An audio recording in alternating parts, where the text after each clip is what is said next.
This is Matt, and this will be a short, straightforward video on how to enable or disable pop-ups on Firefox. So I'm right here on a random page on Firefox. Wherever you are on your Firefox, you're going to come up to the very top. You're going to click on Firefox up here at the top, and then we're going to go for Preferences. So once Preferences are open, we come down on this sidebar about halfway down to Privacy and Security.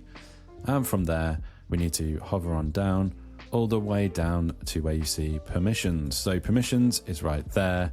We are going to hit this one for block pop-ups and third-party redirects. So we click on that one right there, and now we can actually manage the pop-up and third-party redirect exceptions if you want to make any exceptions.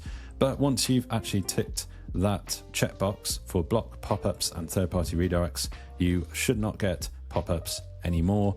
Firefox has the ability to actually stop that, and your mileage might vary. There might be some sites that kind of get through that, but this is the way that you actually do it in Firefox. There are obviously like pop-up blocker extensions that you can get as well, but this video is just about doing it within Firefox.